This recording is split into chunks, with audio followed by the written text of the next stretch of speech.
Assalamualaikum warahmatullahi wabarakatuh. Perkenalkan, nama saya Filia Ilma Gustiadwi dari kelas 11 MIPA 4 akan membawakan materi tentang Surat Al-Maidah ayat 48. Surat Al-Maidah ayat 48 menerangkan seputar turunnya Al-Quran sebagai pembawa kebenaran.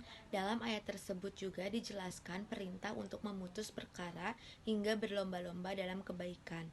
Berikut penjelasannya. Al-Maidah adalah surat kelima dalam Al-Quran. Surat ini terdiri atas 120 ayat. Nama Al-Maidah sendiri memiliki arti hidangan.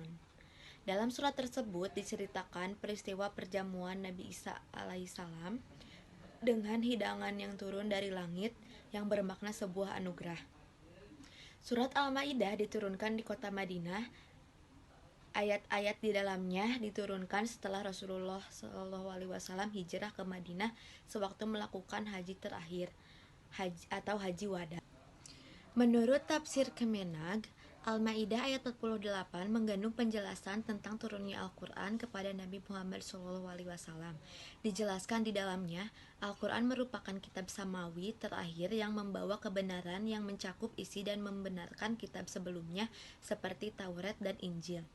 Al-Quran adalah kitab yang terpelihara dengan baik sehingga tidak akan mengalami perubahan atau pemalsuan, sebagaimana yang ditegaskan, yang tidak akan didatangi oleh kebatilan baik dari depan maupun dari belakang atau pada masa lalu yang akan datang, yang diturunkan dari Tuhan yang Maha Bijaksana, Maha Terpuji. Quran Surat Fussilat ayat 42. Dasar dan landasan agama samawi hanyalah satu, yaitu tauhid sebagai kitab suci yang menjamin syariat yang murni, maka wajib menghukumnya dan memutus perkara anak manusia sesuai hukum yang telah ditetapkan Allah SWT sebagai mana terdapat dalam Al-Quran. Allah juga telah mengutus para rasul untuk menyerukan menyembah Allah SWT sebagaimana Dia berfirman, "Dan kami tidak mengutus seorang rasul pun sebelum engkau, Muhammad, melainkan kami wahyukan kepadanya bahwa tidak ada Tuhan yang berhak disembah selain Aku, maka sembahlah Aku." Quran Surat Al-Anbiya ayat 25. Dia menghendaki manusia sebagai makhluk yang dapat menggunakan akal dan pikirannya. Oleh karena itu, sudah seharusnya manusia berlomba-lomba berbuat kebaikan dan amal soleh, sebagaimana syariat yang dibawa oleh Rasulullah SAW.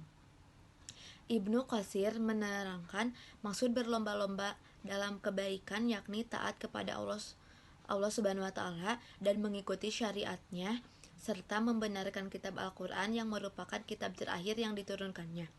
Pada akhir surat Al-Maidah ayat 48 tersebut dijelaskan bahwa Allah SWT adalah tempat kembali semua makhluk kelak di hari kiamat. Kelak Dia memberitahukan tentang kebenaran atas apa yang diperselisihkan. Dia akan memberikan balasan pahala kepada orang-orang yang kepercayaan mereka dan mengazab orang yang ingkar lagi mendusta perkara yang menyimpang. Sekian materi dari saya. Mohon maaf bila ada kekurangan. Wassalamualaikum warahmatullahi wabarakatuh.